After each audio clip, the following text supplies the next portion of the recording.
The final word. The final word. There it is. The final word. Let's get it.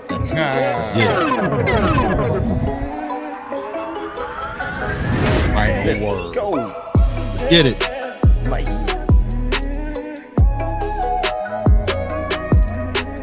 Vote in what? Final. Yeah. Final word. Yeah, man. Yeah. Yeah. A 4-1 that feels That so defense. easy. That defense, Chris. Get it. Defense, dog. Come on. The first Been word. screaming about it. Waiting for a long time to have that. The middle word. The middle word. The last, first, the last, the end. And now it's the final word. Copy word. Wait a minute. Oh, did I just hear what I thought? Oh. Wait. Don't shoot him, man. The final word. Hey. Like this motherfucker don't miss. No, he's good. That motherfucker don't miss, man. He's good. In the heat of battle, he don't miss. No. In the heat of controversy, he don't miss. He's silly. Come on. I'm tripping on how these boys still not getting The final word. Cowboys. The final word. The final word. These boys still ain't giving us our credit, man. The We final winning these word. games with a backup noodle on The final quarterback. word. The final word. The Defense. final word. The final word. Defense. Let's get it. Feel good to finally have one. Yeah, dude, bro. Feel real good. What we say? Defense travels. What we was talking about? That defense. The final last word. year, come on. Now let's see that defense. Defense wins championship. Period. All day, dog. Win them championships, man. So yeah, Win man. games The when final you only word, score game 5 196 reaction, yards a game. and game 6 preparation. That's where we at, man. So we gonna be talking about Philly today. We gonna be recapping. We got it all going. How we beat the champs. The final word. I don't even care about beating them champs, man. Them champs are just another team to me. Let's go. Man, they was way. If you even look at it across the board, we was better. Come Yes. on, man. Ain't nobody scared of no Rams. Dog. I think we got to go to That's that fine. NFC No before we Rams. start getting some real comp. I think we own this NFC, bro. We need to run it back up with Tampa. Oh, okay, well, We you gotta run it be, back. we gotta be Philly this. We gotta be Philly though. With this Man, we finna beat philosophy. them. Yeah. Okay, I hear you. Yeah, at first I was thinking we wasn't. Man, I checked out all that film on them boys. We finna smoke Philly, bro. Smoke a Philly pack, huh? Smoke. Man, where that Final button? word. The final word. I like your confidence. Man, I'm dead serious, bro. word. The I tell you what's gonna make you word. feel better, big. Go watch The game final 1 word. from The 2021 final word. and watch how Jalen was running for his life. Final And that was with a word. young I mean, B. You know what I'm Here's saying? my Man, we thing. finna I run feel that you. boy. I'm not looking at them like they're some impenetrable team, but it's gonna be a feat. It's gonna be something tough. I can't just jump out there and say like, "Hey, I feel good," but we'll see. Yeah, we'll see. Let's get it, man.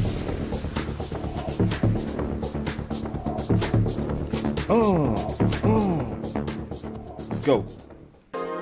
Yeah. I just wanna run it up. Count a check or something. Come on. We've been running up on that offense, huh? We've been running up on them offenses. The defense been running it up. I've been Yeah. really in the field, let her rush, I let her feel. Lately, We in I the just field. wanna run it up. The defense in the field Don't need no running it bills, I up. make the deal. Have to take it to a Hey, meal. boss, you Lately, see I that just sports wanna on run didn't it you? up. Didn't you? Yeah.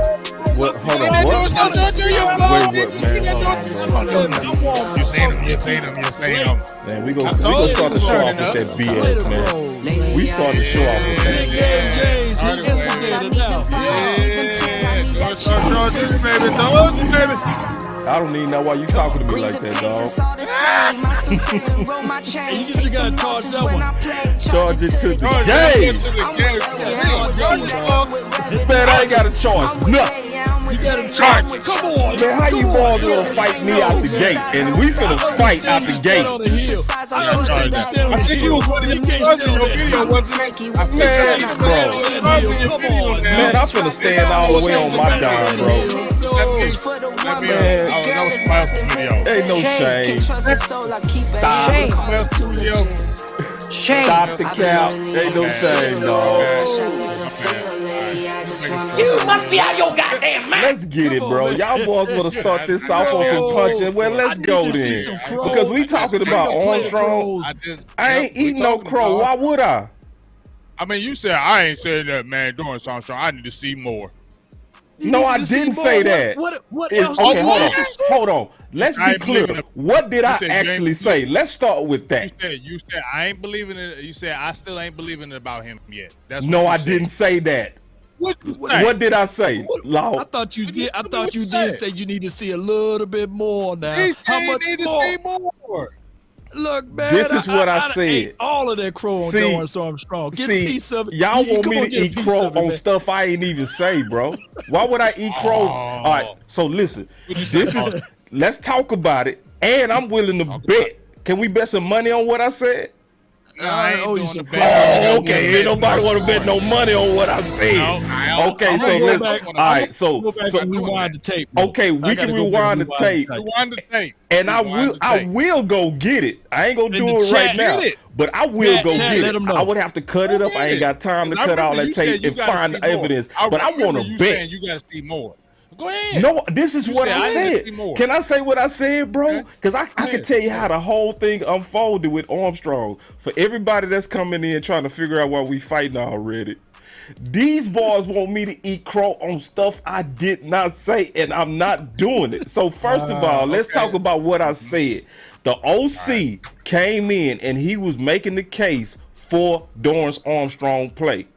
And I was Yeah, and I was agreeing with everything until he said one thing. He said, because I don't care what nobody say, sacks are sacks, and then I hit this. And I was like, no, they not. Sacks are not sacks. Now, I was like, I agree with everything else that you said. He balling, yes, he playing good, yes, he turning up, but no, sacks are not sacks. And then it started getting twisted as if I was saying he not balling, and that is the fact. Because I kept saying that he was playing good. I also said that he was playing good from the 3-tech more than he was playing from the outside. And the only knock that I had on him was the quality of sacks was not the best. Because when he won against tight ends, and then he won on the inside. That's what I said. So and I'm still right. So if you saying that, but you calling DeMarcus Lawrence's sacks ain't sacks, but you saying he going against tight ends, but he went against a rookie tackle because he got hella pressures, but still he only got one sack game and multiple sack game, and that was against a rookie. Rookie. The top tackle in the draft, dog. Let's say it how it really is, bro.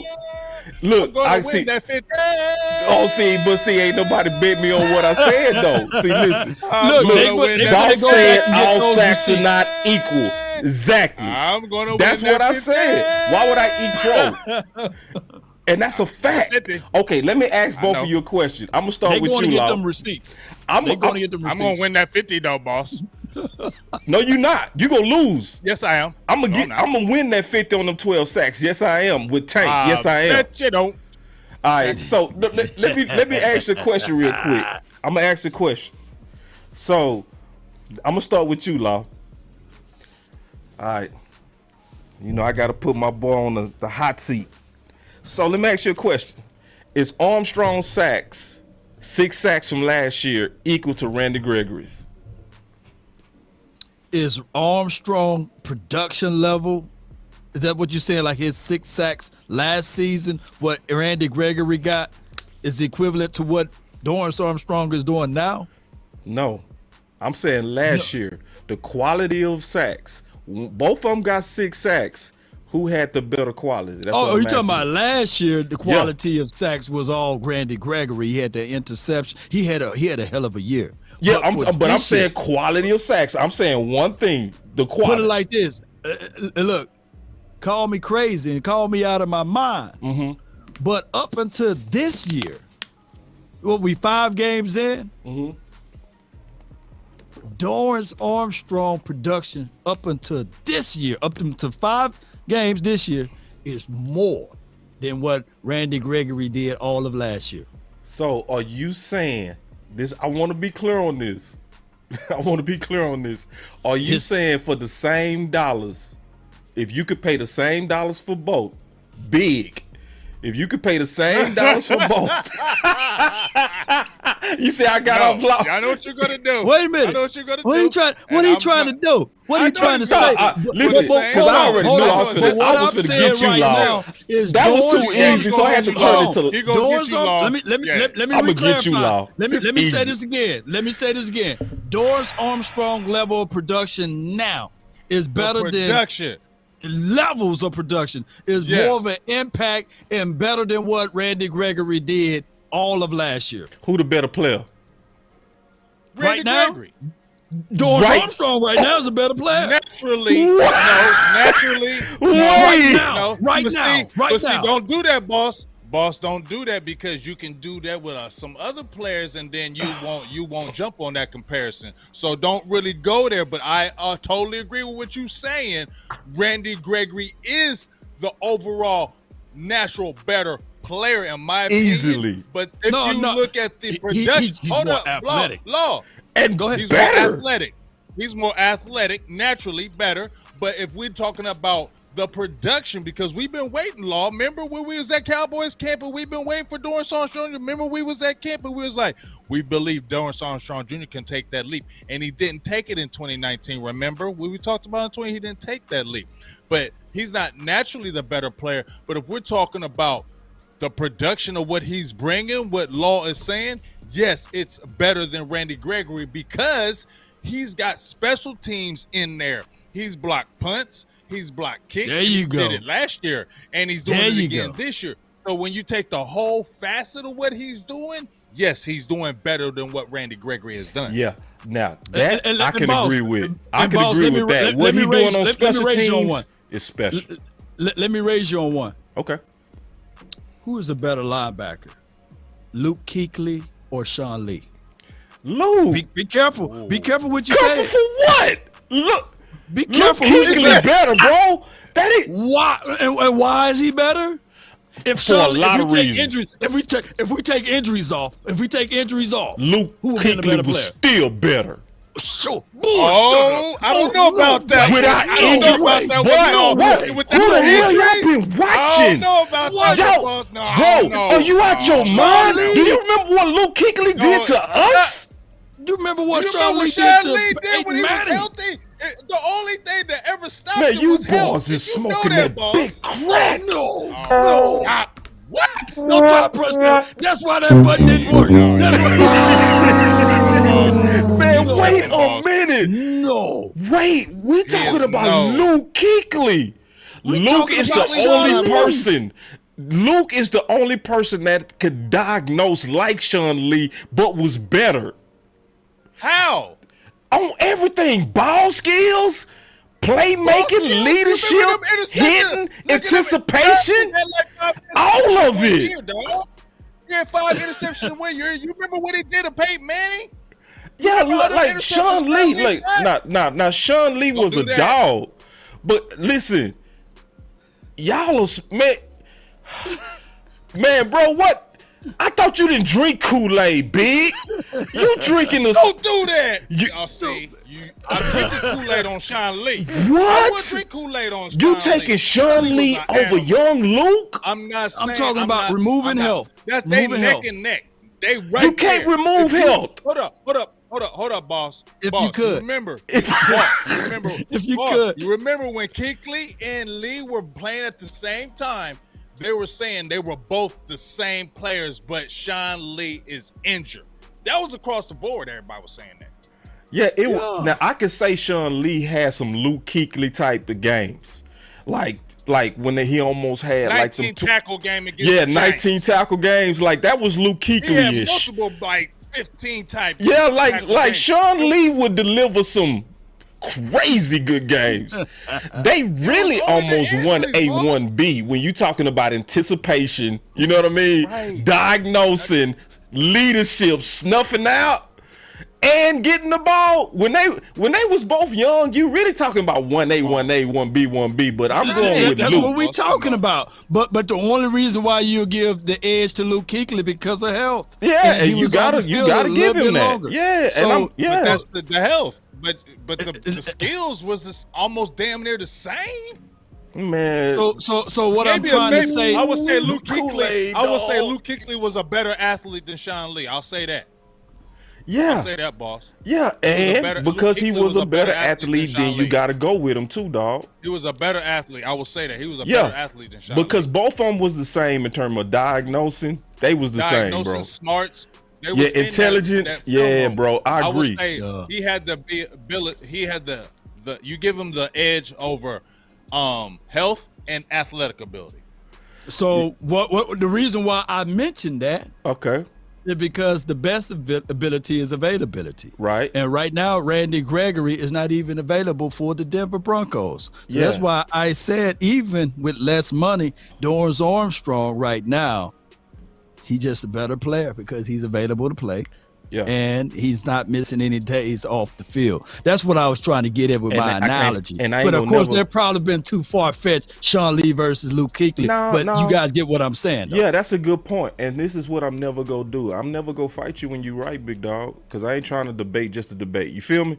You right on that. And from that point, I want to stop by then just giving a shout out to my boy Armstrong, right? Because we started out on a debate, but the only reason why we having a debate is because this dude balling. Yeah. You know what I'm saying? So on that,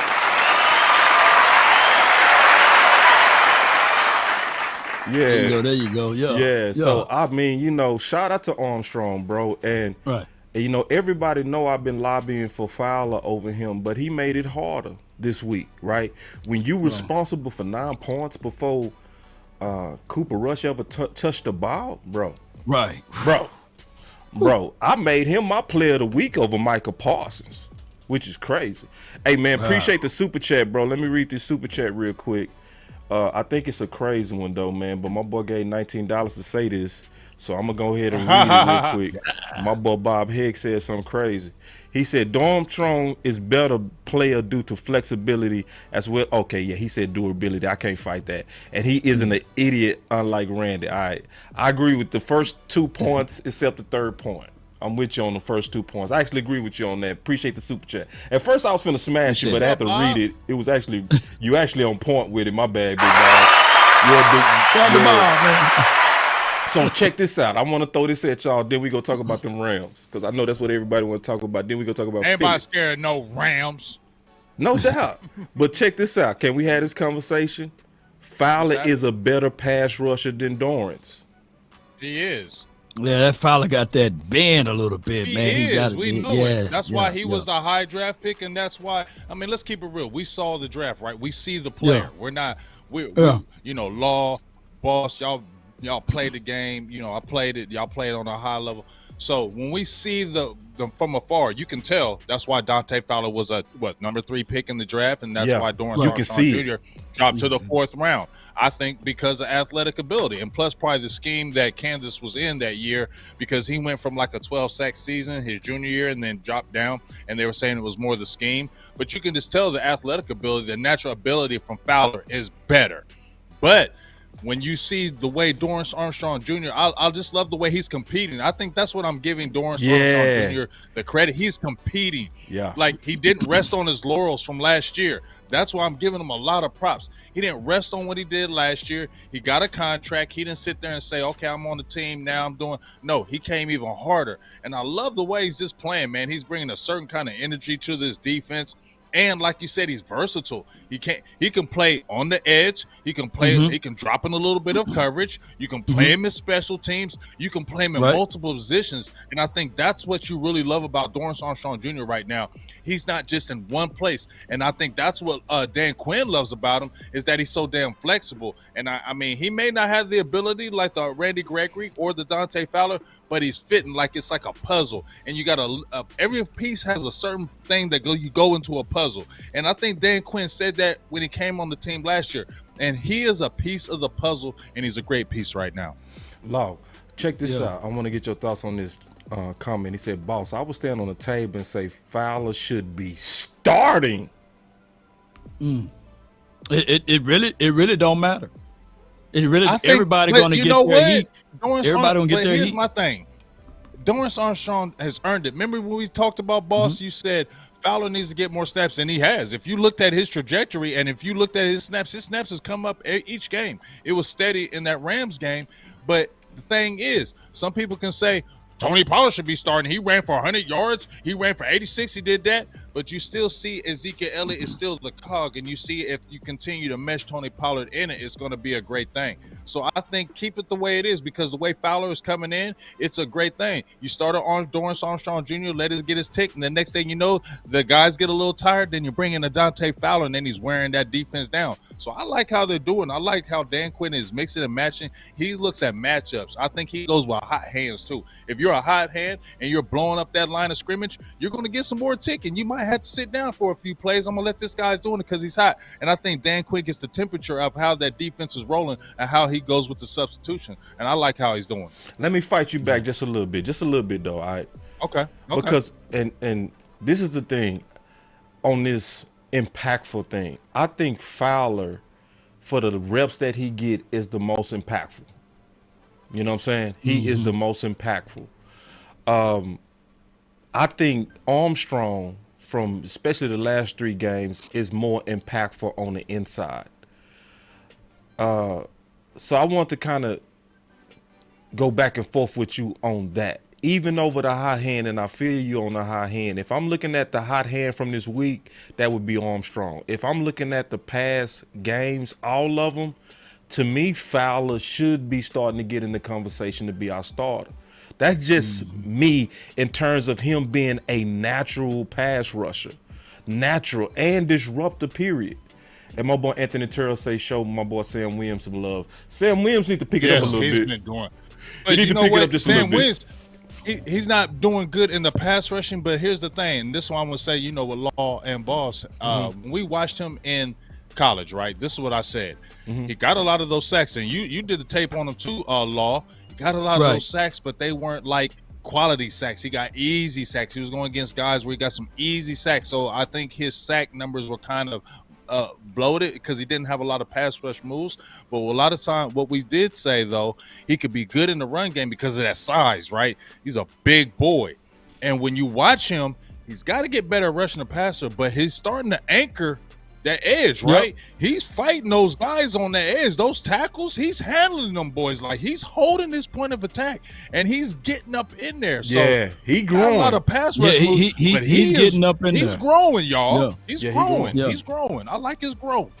Yeah, and the best thing happened to him, and I'm not saying this for far as like, okay, it's good for someone to get hurt, but when Basham got hurt, that kind of moved him up on the totem pole. True. And now you get to see more of him. He's still green. Yes, he in college got a sack against Evan Neal. Yes, he got a sack against Charles Cross, made him turn into Chris Cross. Yes, we've seen those type of things. Now we're seeing glimpse of it, like, hey, he was right there. In that 4.4 speed, we can see it. But he's like, you remember back in the days, Boss, and Big Game James, you ever played Mario and Luigi? Of course. And Luigi couldn't stop like Mario because his feet kept moving, right?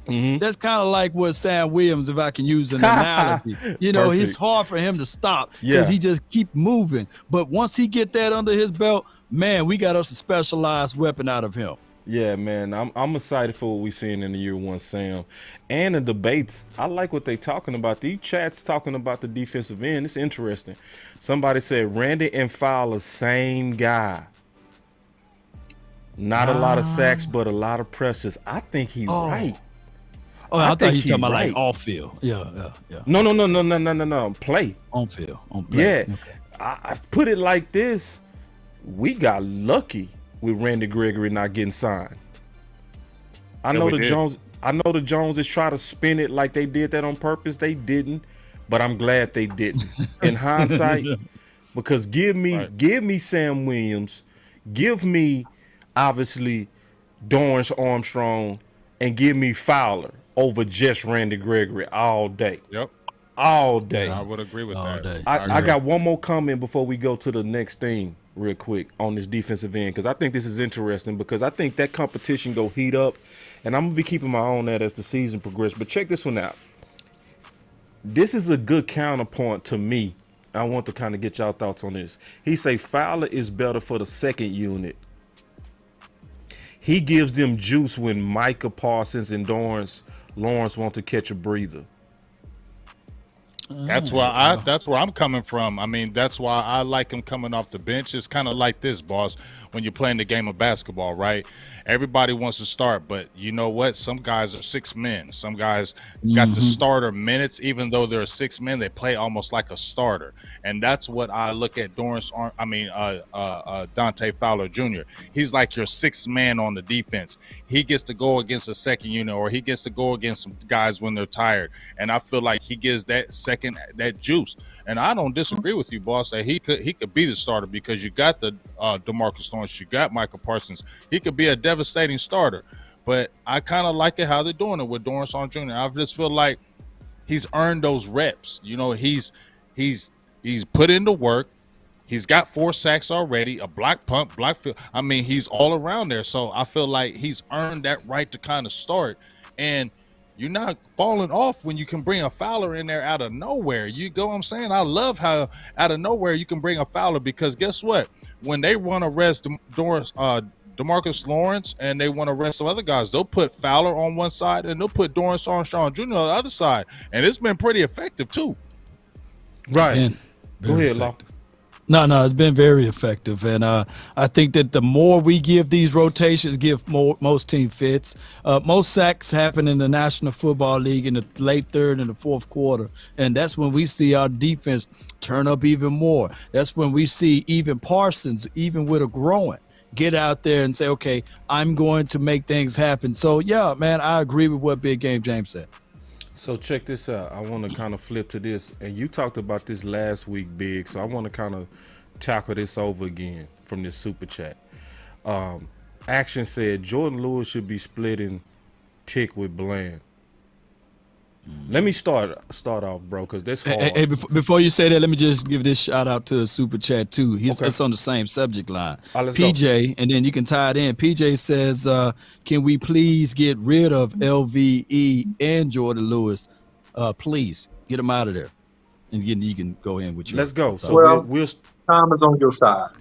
All right, so we got the OC here. So check this out. Is on our side. Yes, it is. And I'm gonna be honest. It is. On your side. I don't want to get rid of. I don't want to get rid of none of them. But I do agree with not right now. More Tick next year. And listen, I said this today on Competition Tuesday. I do a video every week on Competition Tuesday on whose play or lack of play is creating opportunities. So this the deal, bro.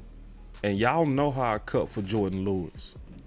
But I would be very inconsistent if I didn't keep it real and say, when you young and you playing just as good, you go with the younger guy. Because I was saying that with Steele versus Lyle yesterday. I think it's time for them to start splitting some reps, bro. Like, real talk. Creating opportunities for Bland, man. I'm just keeping it real. And I'm to the point, to be honest, and this is coming from an ex-corner, based on what I saw on Lewis versus the Rams and what I saw with Bland, bro, I'm ripping the Band-Aid off and I'm going with Bland, bro.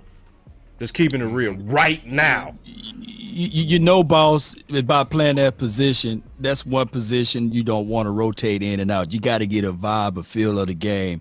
And if you do that with Jordan Lewis, getting him in, getting him out, I think that will mess up the continuity. Either you all in or out. That's how I look at it. I want Bland to make his mistakes, let him be miniature, minute, I meant to say, and then let him get back out there. I saw in the Washington game, he made a few mistakes against Curtis. What's the last name? Samuel. Curtis Samuel. He made a few mistakes, but I saw him getting into a rhythm and a vibe and the feel of the game. And when they try to run that same route concept again, he was on it like a cheap suit. So I want my guy Bland, if they're going to go all in, you got physical size. He's stronger. I think that he's a little bit bigger. He tackles better than Jordan Lewis. And I think that will be the way to go. I think also that Jordan Lewis is on his contract year, right? And if you cut him now, you can save.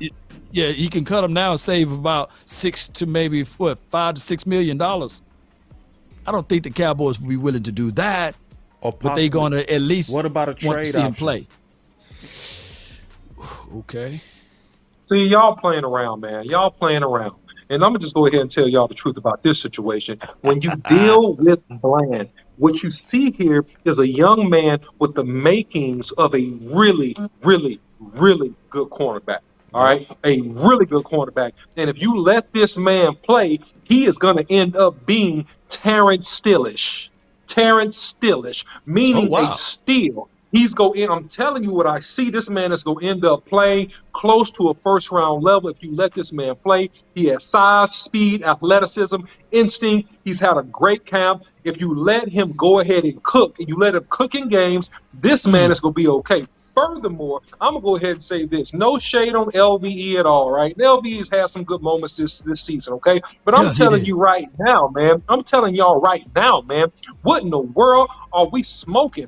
Why don't we get Harper on the field? We got Barr. He's an agent linebacker. Infuse the youth. Go ahead and do it, Dan Quinn, because we got packages we can insert the man in, and we can get this man an opportunity to cut his teeth and see if he can do what he did in the preseason. That is going to be the finishing touches on a top 5 defense. Yeah, and my boy Anthony, he got him a long-term question. He say, what happens when Tyron and Peters return?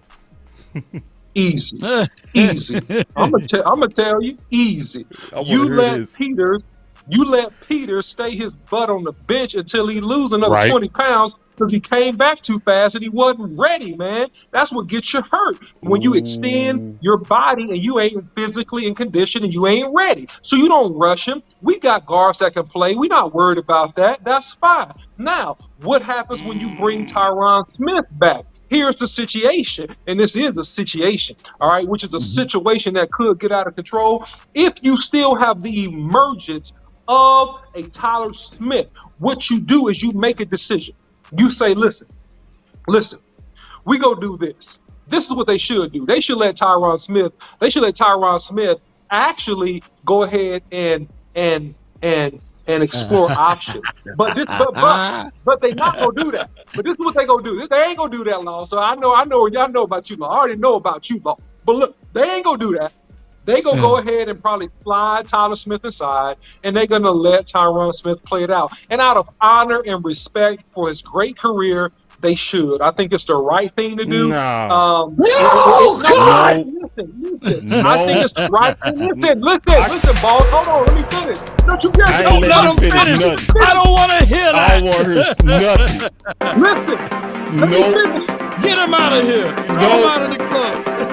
I'll let you finish. I want to see if you can clean this up because this is so far. Oh, my God. No, I'm not going to clean it up. I'm going to tell you what time it is, man. Look, they are morally going to feel it's the right thing to do on honor code. I know, listen, I'm talking about Is this Cowboys. football or political football? You know? It's political football. I'm talking about this is political football. You should be able to answer to that.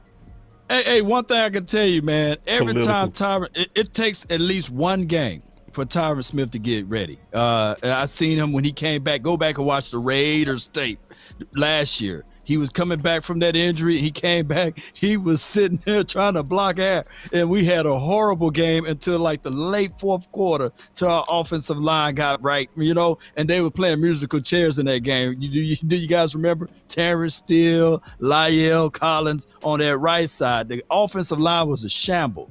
And then when Tyron Smith got hurt again, his first day back was against the 49ers. And, of course, the 49ers front ain't nothing to sneeze at, but it goes to show you that it's going to take at least one game. So are you willing to sacrifice one game so that Tyron Smith can get right?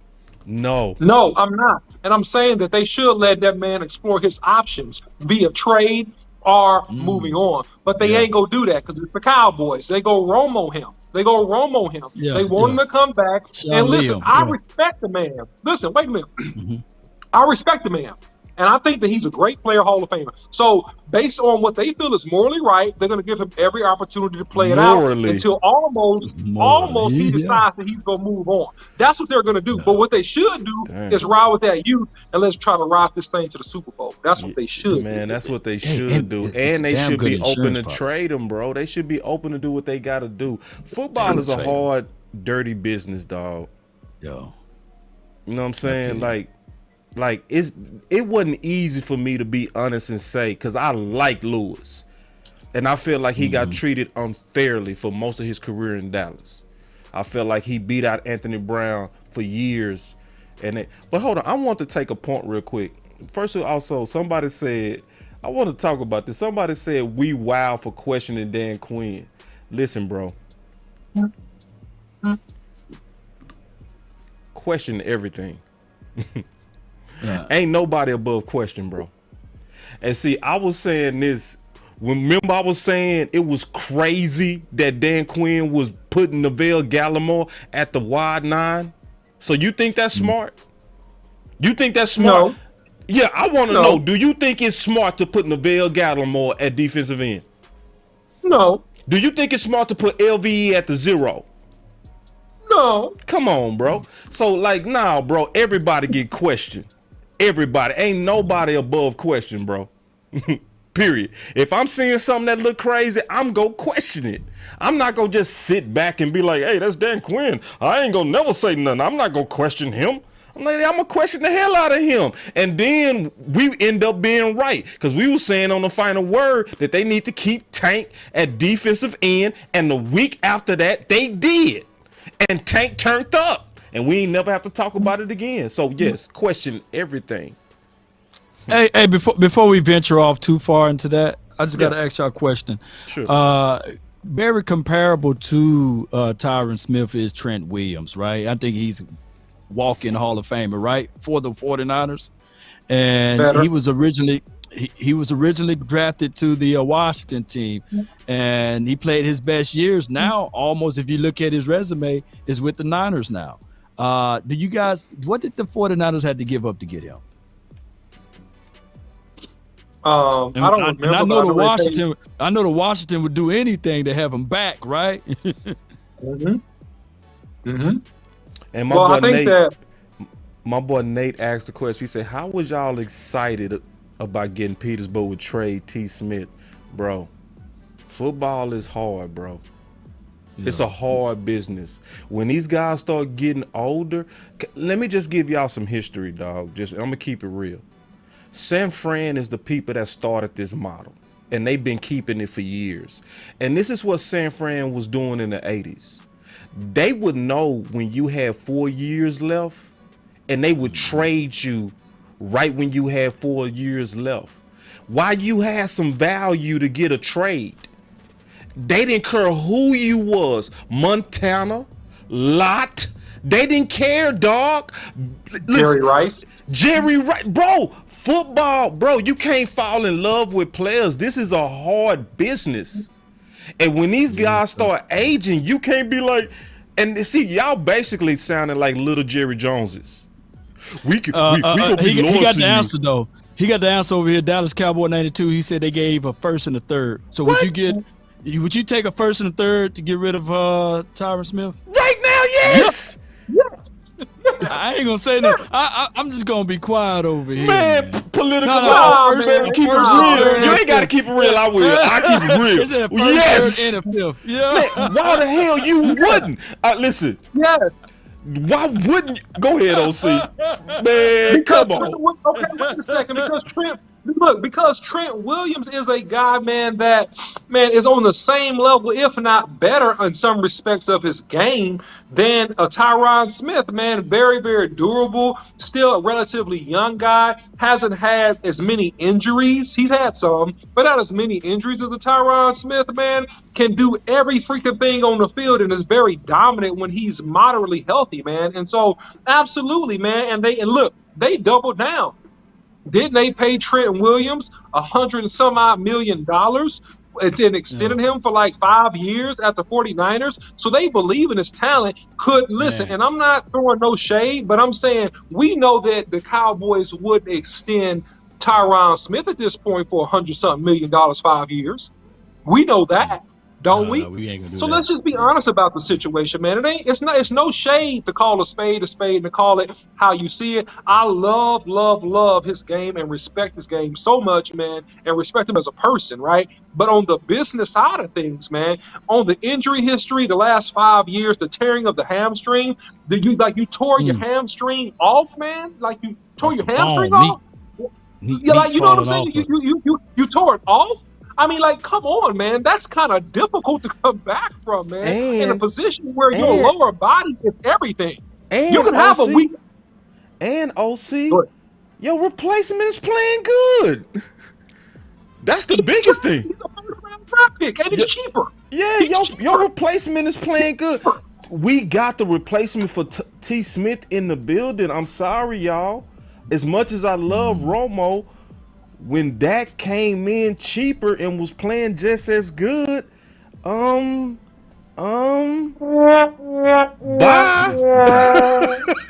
You hit the womp. Bye. Yeah, so I'm man, finna shock y'all with this. I'm finna piss a lot of y'all off. We should But I be. want to hear what Big got to say. Big No, quiet in the I'm cut. finna. Yeah, I didn't know. I'm finna Big, shock y'all with what I'm. You him? know who we should be thinking about? Who's that? Zach Martin.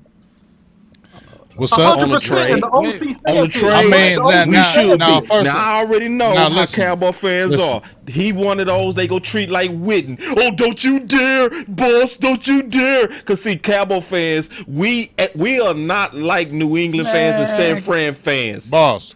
We not. Boss. We fall in love with players and then we wait till they age and they leg falling off and then we want to have this conversation. You should have this conversation once you starting to see the decline. Zach Martin. Yes. See, cause Law, you was against the OC last year, cause the OC won. He said last year, he said, man, we need to start looking at T. Smith.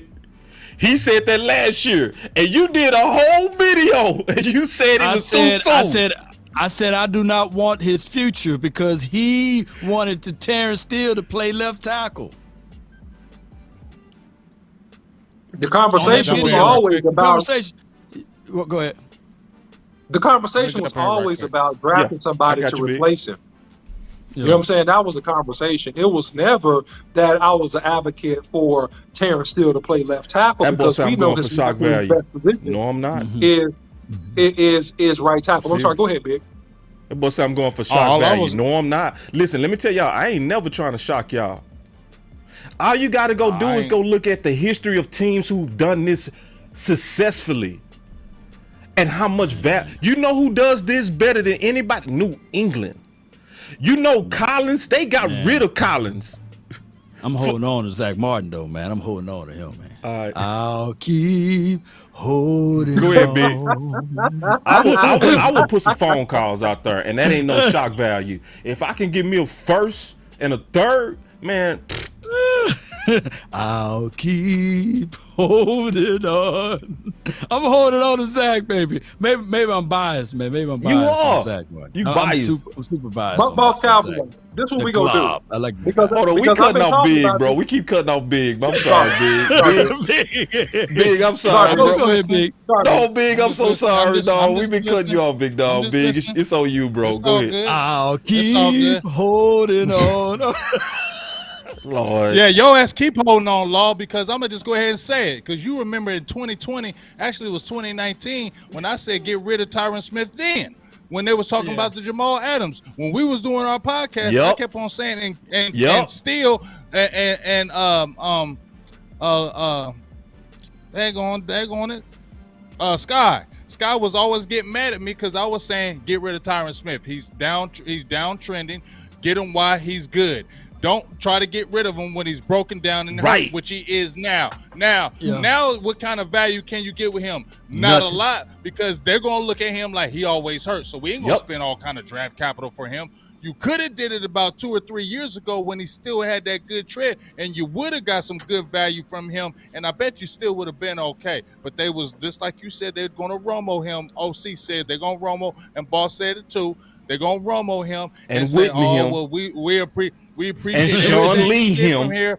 We appreciate everything you did, so we don't want to hurt your feelings. So we're gonna insert you back in the lineup because of what you did. It ain't about what you did; it's about what you're doing now. And what he's doing now is always getting hurt. And what Tyler Smith is doing right now is getting better and better and better. Yeah, he took some lumps, but I love that he took some lumps against Aaron Donald. I love he took them lumps. That's going to get him better. I'm glad he went against Aaron Donald. That's going to make him a better player after the day, and I'm cool with that. So leave that man there and stop playing with that foolery. You should go try to get some draft capital, but you're probably not for Tyler You Smith not. now. He go get that Sean Lee treatment. I'm gonna tell you the real. I found it. Hold on before you go. Oh, Lord. In 2019, Trent Williams was injured for the season. He was injured he didn't play at all in 2018. Okay. Them doggone Niners had to give, and he was playing for the Washington team. And then he got picked up for the Niners in 2020 for a first and a third. What? So you probably can still get some trade value out of Tyron Smith. Not a first. Not a first. And they're not not going to do that for Dallas. They're not going to do that for Dallas. That's what y'all need to understand. They're not going to make Dallas better. A lot of people don't like Jerry Jones and the Cowboys. So you think they're going to give them a first and a third for Dallas? Hell no. They're going to go the cheapest way they can for Dallas. Maybe it was another team that they ain't feel threatened by, but a lot of people don't want to see Dallas back on top. So they ain't going to give them good draft capital, especially when they see this young team balling like it is now. And the Cowboys are not very slick and very crafty. Let's just play Very crafty how they deal with trades. Facts. They're not crafty. Exactly. So if you're trying, if you shopping Tyron and you're trying to get a first round, they already know you about to cut him. They already know you about to cut him. So if you don't get right. So if I don't get what I want, I'm gonna cut him anyway. So we might as well stand pat and then throw our bid in once you cut this guy. And I said this two drafts ago. I said this 2 drafts ago.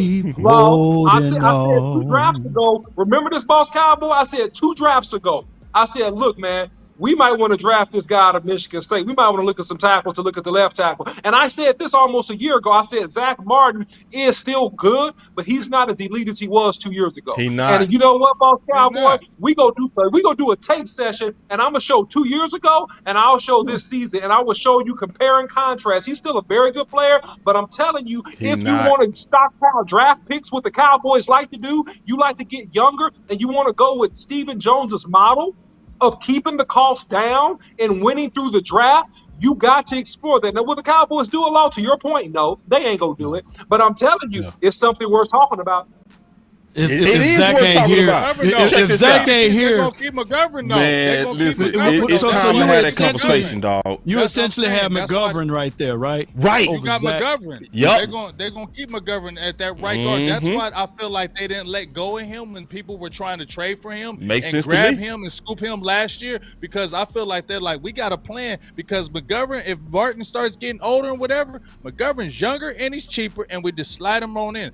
That is their theory. That's what they want to do. If they catch you slipping a little bit and they got that young guy, hey, they're going to insert him. But to your point, OC, with that linebacker position, if you cut your teeth with all these other young guys, Yep. in at the cornerback spot, if you're cutting your teeth with all these younger guys and throwing them in there and letting them just get dirty and nasty, then you need to get Harper in there, because I guarantee you, if Harper Yes. get in there with his stoutness and the way he plays aggressive, he's going to step his game up playing with that defense. He's going to play with a reckless abandon. I think he's going to play better, and I'm telling you, I think he may play like fire. And Bland is just a dog. And I'm sorry, they gave you enough time, Jordan Lewis. We already said he wasn't a slot corner anyway, right, boss? We said he was more of an outside than a slot. Yep. Bland plays that slot nicely. You feel me? He comes in and he's a ball hawk, and that's what we want. Ball hawk, 6'2", ball hawk, not 5'11", ball hawk. We want tackler, 6'2", physical, not missed tackles, 5'11". Feel me? So let's make that happen. Go ahead and just cut your teeth, because you got enough good defense that you can kind of deal with those rookie mistakes, in my opinion. Yeah, man, I ain't falling in love with no players. I'm sorry. And to boot, just real quick, what makes the conversation even plausible? And I know people ain't gonna like this. I know people say the OC crazy. They don't know what I'm talking about. We doing shock value. I mean, I'm dumb. I don't know football. All that kind of stuff. Say whatever you want to say. Say whatever you want to say. But I'm gonna tell you this. This what makes the whole ideal and concept plausible, because Fairnuke is not playing bad as a first-year starter. Yep. He's not playing bad. Yeah, and as he develops, he's gonna get better. He's going to get better, and he's going to be starter quality. Mark my words. Yeah, I'm going to just be honest. Most Cowboy fans are trained. They can't even have this conversation. Like, this conversation scaring people. Oh, you talking about Zach Martin? Y'all did the same thing with Witten. You waited till his whole leg fell off. You did the same thing with Sean Lee. But it's cool. We'll move on, since people want to cry and worship players. I don't worship none of these players. So let me say this. Which way is right? We just beat the Rams. Which way of building is right? I want to go around the whole circle on this. So Rams way or Cowboys way on personnel? Which way is the right way? Who go first? You go first, dog. All right. Well, I'll tell you. There's been a blueprint out there for many of years. It's no Rams way or Cowboys way. It should be the Patriots way. They just messed up with the quarterback situation with them. I just think that the balanced approach, do everything in moderation, that will be the way. But far as what the Rams did last season, they went all in. And what we can see now from an analysis aspect, we don't know, because it's still too soon in the season to go ahead and declare those boys out of it. But I can tell you that the way the Cowboys are playing right now, homegrown, it feels good. But I truly believe that the way will be in moderation, a little bit of both. I like that answer. Love it answer. Actually. Let me jump in there on this one. Should have went last with it. Yeah, you should have went last. That was it right there. Yeah. I mean, you gave the answer that we all kind of feel it, but I just feel that this is me. I love how the Rams won and how they had the nuts. But if we're talking about, you always want to build with young players, right? You always, that's always the smart thing, to build through young players and draft. So if we're talking about that way, yes, but I still feel just like what Law was saying, moderation. There's still nothing wrong with adding a player or two that's a dog to blend with those young players to take you to a higher level. There's nothing wrong with that, and you'll still be in cap okay. I think that's where that's why I call it the baby nuts. And that's where I feel that way. But if we're talking about the model's always to build through young players, because you can always cycle them, and it's right, they cheaper. You can win, and you always want to win. Even when we saw the Cowboys, right, when they won those Super Bowls, they were young. And that's what you really liked about the team. They were young as hell. And they kept Jimmy Johnson was replenishing them players with young players. Facts. If you was a dog, the next year, it don't matter how much you was a dog. I'm drafting a dog right behind you. Okay, that's what Jimmy Johnson did. James Washington. I'm driving a dog right behind you the next year. I don't care how dog you was this year. I'm drafting a dog right behind you. So if you slip up a little bit, I got this dog right here, and there's nothing wrong with that. So I do like that model. And can I add this to it before the OC go? Yeah. Here's another thing. Yeah, shout out to your Mike. He says, look at the 92 and 95 Cowboys, Charles Haley and then 95 Prime. All right, so but here's another thing. Remember, this is a copycat league. And we're seeing I can just name about 3 teams that went with the Rams philosophy. 1 being the Raiders, right? And 2 being the Chargers, and 3 being the Eagles, who we gonna face this weekend. Those teams all went with the Rams philosophy. So it's already given that the Raiders, they done wet the bed. And I think that even with the Chargers, J.C. Jackson, I think he's hurt. He's not playing up to the level that we thought that he was going to play coming from Patriots land. And, of course, they got Khalil Mack. But that's still a big question mark with the Chargers. Now we're seeing the Eagles. They're 5-0. They went with the Rams philosophy of piggybacking off of what they did last year. So we will see how all of that will unfold. Time will tell. OC, it's on you, big dog.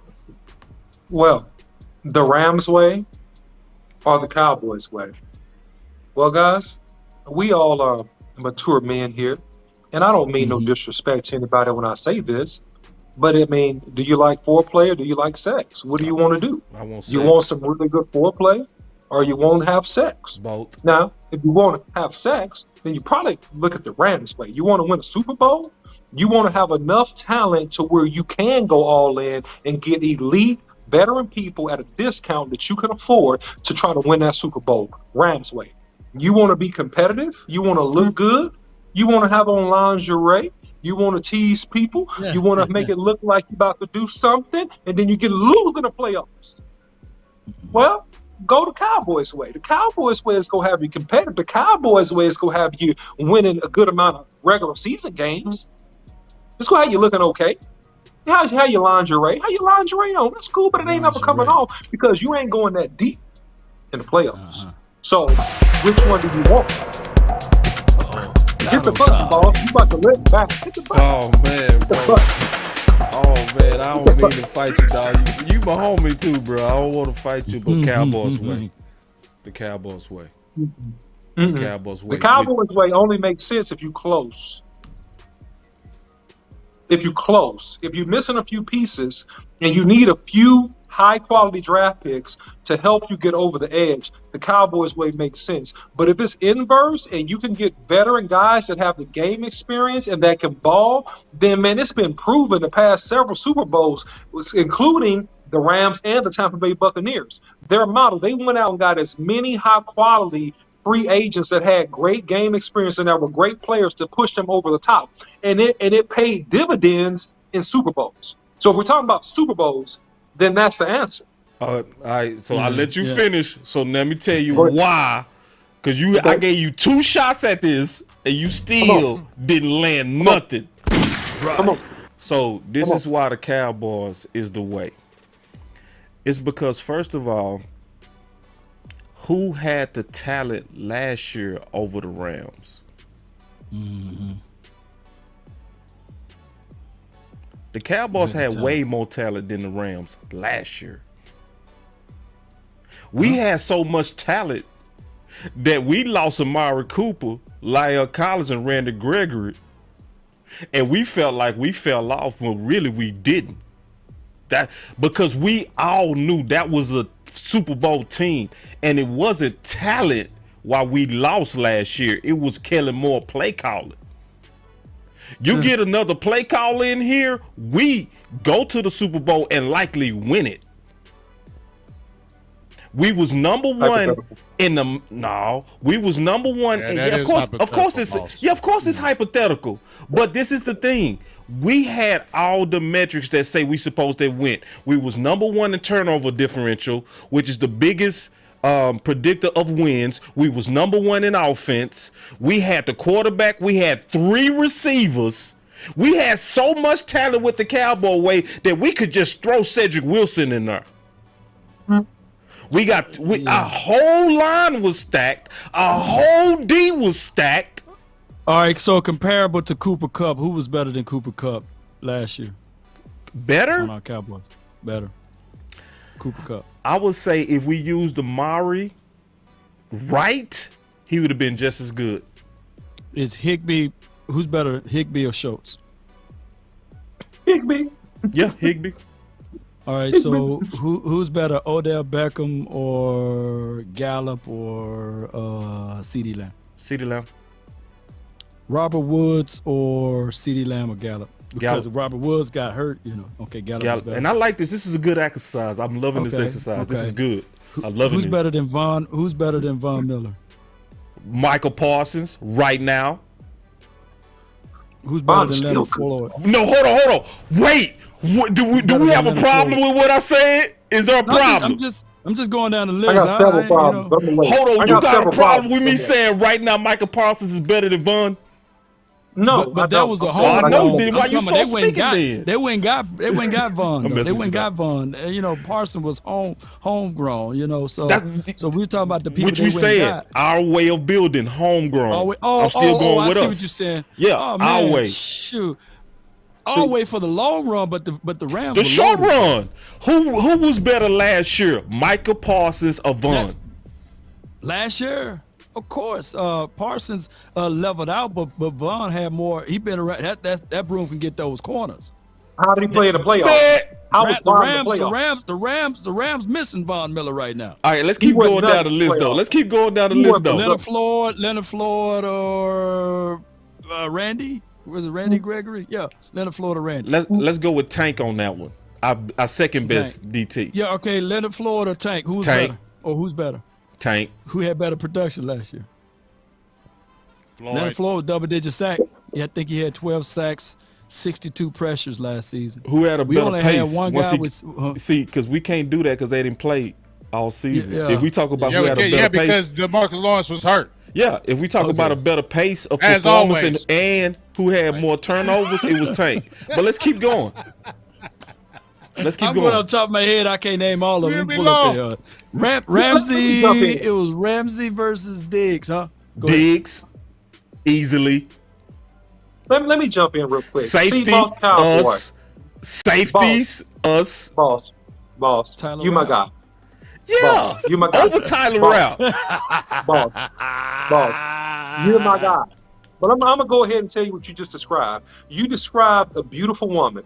No, listen, man. That- Listen, that- I ain't that- finna. that- Listen, that- I ain't finna that- debate that with you're metaphors. never gonna Y'all be gotta this. stop That's this. what you I described. get so You sick described of this. gorgeous, Every time I talk perfect about woman. specifics, y'all want to You use described metaphors and gorgeous, scriptures. Beautiful Don't woman. I want to see this lady. y'all. I'm I wanna sick see of this lady metaphors. Can we talking just about. stick Don't say with y'all. the topic? Don't say y'all. To what end? Not Boss you, Cowboy? big. To what, boss? Boss. To what end? All these advantages. All I don't these want no draft picks, metaphors. Let's all stick the- with what we was doing, line by all line. This talent, all this talent, all these features, all these benefits. But guess what? The car can't drive, boss. The car But did why? not get you to a Super Bowl. The Rams have proof that they were not as talented, but they still won a Super Bowl. Give me the Rams. I don't care. No, bro. Give me the Rams. Give Give you me the the Rams. Rams. I ain't Give me taking the the ring. Rams way. I'm taking Give me the our ring. way. Give me the ring. Give me the ring. I think what the OC is saying is that if you pick Sean McVay up and put him on 2021's Cowboys team, We win the Super Bowl. do we win the Super Bowl? Yes. Basically? Yeah. Okay. Because guess what? This is what we would be doing if we took Sean McVay and planted it in Dallas. We would have been targeting the Amari Cooper. and keep Dan Quinn. Right. And just pick Let up me Sean ask you a McVay. question, OC. If we did what Law said and took Sean McVay and planted him in Dallas, Right. would we actually get rid of Amari Cooper, and would Amari would have been getting his targets? Yes or no? You know the answer to that, but that's all hyperbole. That's the problem. This is all That's hyperbole. facts. And that's fine. That's and this facts. is fine. But the Cowboys don't have enough sense to hire Sean And McVay. hyperbole. That's not hyperbole, dog. Hyperbole is when And you see, you can't just say, because I'm not talking about, when I say the Rams way, see, this is how the Okay. OC trying to trick y'all. He tried to trick everybody in the chat. What he said is, I want the ring. I'm not talking about the ring. I'm talking about the way of building talent. Which way? Because the ring had a lot to do with coaching. So we can't I ain't talking about that. I'm talking about who has the most talent. Dallas. We just And had Kellen Moore, man. He my had to point go is this, through though, his growing boss. My pains. only point is this: what does your talent? What like? I'm like put it like this. Okay, boss. Like I'm a smart, highly intelligent person, but I'm homeless. No offense to homeless people. Oh, this What metaphors. good? What good? But you're using a metaphor too, so I'm using one back. I'm saying, what good does my intelligence do me when it don't produce nothing? What good? Dog. That's the only Can point. we stick What to the good topic? is it? This is the topic. We are. This is the bro. topic. We are. Talent. Not metaphors, not scriptures, not psalms, not the gospels. Bro, Give me your talent. Can we just stick to the topic of talent? Because that's what I see. That's what y'all like to do.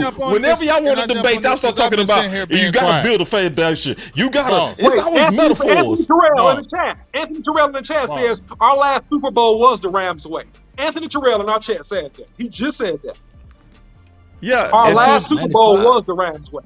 To a degree, he right. Think about that. But how many? We only got to one. a degree, he right. But this is the deal. I'm talking about talent, not metaphors. All he just talking about talent. If we just talking about line for line talent, Dallas was just as talented as the Rams. They won. Easily. The Rams won because of coaching. Right. They won because of coaching, and the owner stayed the hell out the way. The owner didn't say nothing. Owner shut the hell up, be quiet, don't say a damn word, and he just let them coaches coach. Put all that energy and let the coaches do their thing, and that's why they won the Super Bowl. Because Mike McCarthy said himself, we went in there scared, we went in there nervous and stuff. What the hell? You had talent to beat anybody. You come in there talking about y'all was nervous and stuff. Yeah, that right there. Just I don't even want to bring that up no more because I'll start getting mad. But if we look at talent for talent, we can sit there and say we could bang with the Rams on talent. We could bang with them line for line, especially last year. We definitely could have banged for them line for line last year. We had the team to go to the Super Bowl, and Dallas blew it. Yeah. We just beat the Rams with Cooper Rush. You telling me we couldn't beat the Rams last year with Dak? No, we could. No doubt. No doubt. You're right. But that's why I put this in, because I knew this was gonna be a good fight. Even though me and Big won. Me and Big won. I heard you. Me and Big won. Me and Big easily won this one, bro. This was easy. I appreciate OC though, because he tried. Like, hey, that's why. Hey, I love OC though, because OC like, all right, what's up? See how you gotta do that, boss? Man, that's how y'all boys. That's how you get that off. That's the OC. That's my homie though. That's my homie though. Boy, that's how you get that off. Hey, I want to talk about something real quick though, man. Just real quick, man. Y'all ready to talk about Philly? Oh, y'all want to? Yeah, we can talk about them. All right, because I want to talk about one more. My boy say OC won. OC ain't win nothing. Salute, salute, Terrell. Salute. You know football, sir. So,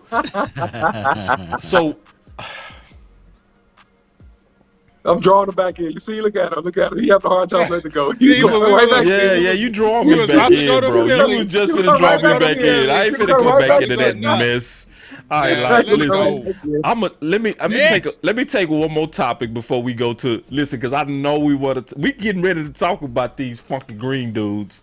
Cause listen, I can't wait to talk about Philly. Cause trust me, every week we not gonna let you down. We talking about the Game 5 reactions. That's what we doing, right? We reacted to Game 5.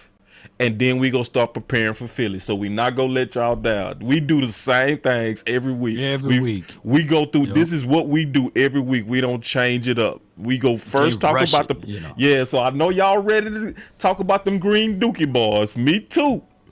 But I want to talk about a couple of things real quick, man. That just kind of stood out to me and get y'all thoughts on it. All right. So this is from my boy Landlord. All right. And he said, from Trayvon Diggs, 10 points was on me. And my boy Landlord said, accountability is powerful. I bet he show up against Philly. Somebody getting absolutely apprehended. Nice. What's y'all thoughts on both comments? The Diggs owning it on Twitter and landlord, or whatever y'all want to talk about. I'm gonna start with you, Big, because we've been hogging from you all day. Oh, it's all good. I've been appreciating listening to you guys, so it's all good. But just to say that right there, I love it because first of all, I love the accountability, but I love how Diggs is not scared. You get what I'm saying? Because when you Yeah. see Cooper Kupp, he was jumping in that slot with him. I ain't seen Diggs jumping in that slot all like that, going crazy with it, and he did not back away from that challenge. And I don't care what anybody says.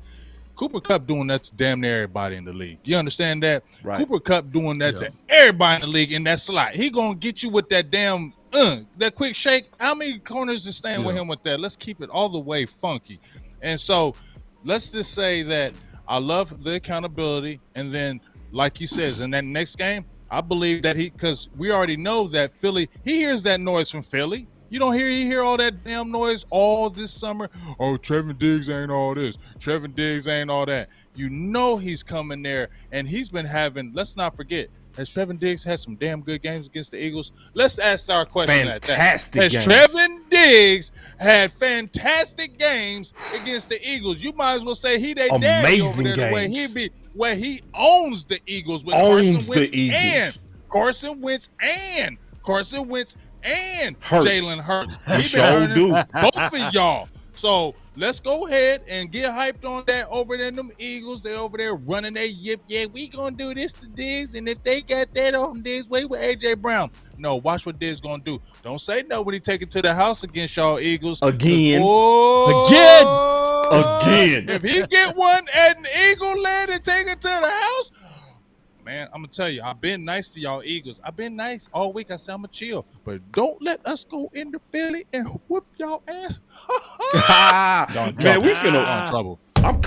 Go ahead. Who next? Who next? Law or the You OC? pray for rain, you got to deal with the mud. Okay, y'all take it too long. I'm jumping in here, dog. Go ahead, go with it. Tag you in. Ooh, say, listen, You bro. in. I just went through 4 games. We better than Philly right now. Right now, I'm talking about without Dak. Yeah. Wait. See, a lot of people drunk on that 5-0, bro. Listen, I just went through all 8 games, and the most important game I watched was game 1 with Dallas versus Philly last year. If you go look close at that game, bro, Hurts didn't have a chance. He was running for his life the whole game. They had only 6 points for most of the game, and that came when they swiped the ball out of Dak's hands in the end zone. Yep. They almost didn't even get 14 points on Dallas, and that was on Dallas from last year. Our defense better this year. We finna get after them balls. I will say this. This though, boss. I will say this. Now I ain't jumping on the Eagles. They do got a damn good offensive line. That's gonna be a good battle. That's where it's gonna be. They hurt, there. bro. Their offensive line hurt. Who hurt? Who hurt? No. Yeah, they Who's got hurt? 3 people. Hold on, because I was looking at the Yeah. scouting report today. Hold on real quick. Let me pull That it up. offensive line is doggish right now. They got the best offensive line in football. Jordan Mailata, he's questionable. Yeah. Hey, but I sent you something, boss. Go check out To your Twitter? DM on Twitter. Yeah. I got I want you to play that audio. I don't know how you can download it. Real Man, quick. I got It's you, a bro. quick one. Yeah. Well, why play you do one. that, man? Let me But, get in. yeah. No, go ahead, boss. Go ahead. No, I'm gonna get into something that's real. Yeah, I'm just gonna get into something that's really quick here. I mean, look, this is a very winnable game for the Dallas Cowboys, but I'm gonna say something, right? Hey, man, don't disrespect your opponent. They 5-0 for a reason. They're the 4th leading rushing team in the league. They can line up and do power football. You got to pay attention to Jalen Hurts because he is improving as a quarterback and he still has escapability. All right. So you got to make sure you keep him bottled up, man. And so here's the great thing. We got a great defense, a great rush, and we got the team speed to keep him bottled up. But I'm saying you better be careful about that because you're not going to be able to open it up and go spread with Cooper Rush. So if these guys are effective running the ball and chewing clock, this could be like a 1-possession type of football game if they can chew clock on you and pound you with that ball and get first downs. That's Just the saying. big if. Also, That's the big if. Can we stop the run? Well, but they're the fourth leading rushing team, so you got to consider it. Also, the rookie Jordan Davis, right? He leads all rookies in pressures and tackles. All right, and he's the highest rated rookie defensive lineman according to PPF, excuse me. So I'm not saying that means anything, but I'm saying he's played pretty well the first 5 games. So it'll be a good test for the interior to see how we deal with that. And so they got a solid squad. So hey man, don't go to sleep on this team. Don't go to sleep on this Eagles team. That's all I I'm ain't saying. sleeping on them. I'm just talking about the film. Because when I was looking at the stats, and see, when you're talking about they top in rushing, you got to also add in a mobile quarterback, right? So that mobile quarterback adds to that rushing total. This ain't just rushing, so you got an extra leg in there. And I was looking at how we was playing them. That's the key. We have the players that match up to them. So with Dallas Goedert, because I went through 5 games, so I was scouting the hell out of them. And I was seeing how we was matching up. Right. So, and I looked at how we was, So when you look at Goddard, we definitely got the tight end eraser for Goddard. Let me, I got Goddard here somewhere. And Goddard's there. Goddard's, while you're looking that up, Goddard is their go-to guy. He's the guy that Hurts tend to look for. And then the next order on that list is A.J. Brown and then Devontae Smith. So those are his 3 target areas there. But I come here to tell y'all, I don't see anybody on that team that's equivalent to Cooper Rush. Nope. I mean, not equivalent, Cooper Kupp, I meant to say. Yeah. On the wide receiver. So, nope. And I said last game, I said Cooper Kupp is going to get his.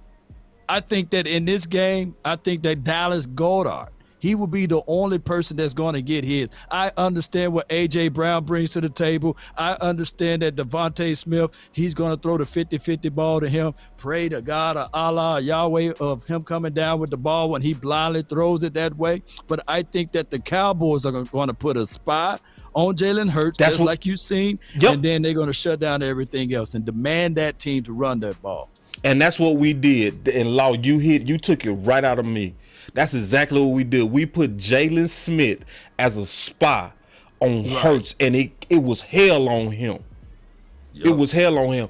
And the only thing that they really doing with Dallas Goedert, and I'm going to say this, and I tweeted this today, and I mean what I say. I wish Dallas would use the screen principles and dump off principles that they use with Dallas Goedert. And Kellen Moore, I'm going to say this, bro. It's a damn shame that Philly know how to give they slow tight end and put him in space, and you don't know how to put Pollard and Zeke in space to catch. It just show you how elementary Kellen Moore really is. Because you can go watch any game, and the only thing they doing with Dallas Goedert, he not beating bars head up. They running screens and misdirections with him. Am I lying, Law? Because I know you've been watching the film, bro. Am I lying? Laughing at Philly saying that Cooper Kupp, AJ is more athletic and better than Cooper Kupp. I'm just laughing at what? Now I do got respect for AJ game. I like his game. AJ low key he got Dez-ish. You know what I'm saying? Yeah, he don't got that footwork like that though. Not even he don't got that footwork like that. He like a post up receiver. He's a big boy. He's a big boy. He plays That's with why strength. it's a better matchup. It's a better matchup for Diggs than Cooper Kupp, because that's not a matchup you want Diggs with Cooper Kupp, because he has that quickness. Right. And that's what Trevin Diggs struggles with. AJ Brown has kind of like the long speed. That's what Trevin Diggs can kind of deal with. So if they're trying to go deep, I feel like he can deal with him better. Or if he's coming off the line of scrimmage, because he's so damn big, he's not giving you that shake like Cooper Kupp is. So it's a better matchup, in my opinion, for Trevin Diggs with Brown than it is a Cooper Kupp. And then another thing, we go run the ball successfully on them. We go run the ball because we did it game 1. And that's the same D-line, bro. Jordan Davis ain't making no difference. It's the same D-line. And he's making some difference now. Don't do that, boss. Yes, ain't gonna do Jordan. I'm saying, like that. No, this is what I'm saying. He ain't making no difference in terms of getting a whole bunch of reps. Right. No, I'm not. Listen to what I said. I had to clarify that he not getting a bunch of reps. So see, he not. But he's getting enough reps, though. He's not getting a bunch of reps, but he's getting quality reps. If Dallas, now you already said it, boss. We don't want Kellen Moore to just run those straight dives up the No. middle. That's not going to work against them Eagles, especially with Jordan Davis. That's not going to work. They need to get out on them edges in that Philly game, because if they try to be pig-headed or bull-headed and keep running that dive up the middle, I don't think it's going to be great. Yeah. And Hassan, he's pretty good on the edge. He got good foot speed. I think he got 4 sacks for the season as well. And the other kid from Chargers that they picked up, Kazir White, you know. So I get what we're You thinking Reddick? Hassan Reddick, and they got Kazir. What's his White, name? yeah. White, Kazir Kazir White, White. Yeah. So both of those guys, they are. They can get to the flats real quick from the hook to flat real quick, but we got to continue that momentum. I look at the Eagles as a first and second quarter team. They don't score a lot in the third and the fourth quarter. So we can match that if the Jaguars sweated them, if the Lions sweated them, and even if the Arizona Cardinals sweated them. I know for damn sure the Cowboys are gonna put a lot of heat on them. Yeah, the Cowboys finna get after them, bro. I think they gonna be another team that ain't gonna get to 20.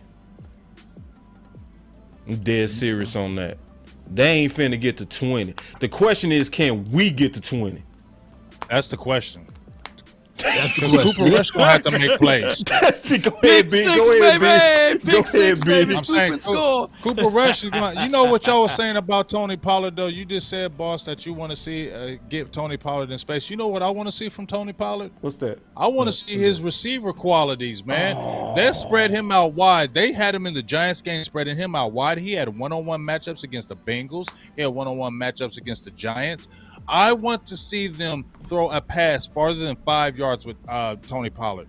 Throw a slant, throw a dig, throw a post with him. I guarantee y'all, I'm not going to guarantee it, but I have a very good feeling if we actually can see him catching passes like a receiver, we will do backflips and be excited like, oh, snap, where this been? I'm telling you, he can be a threat, but they don't never throw it to him. They don't never, he comes out the backfield, throw a quick 2-yard pass. And no, let him actually do some patterns. He's been out there where he's been on one-on-one coverage and he's been open. They don't look his way.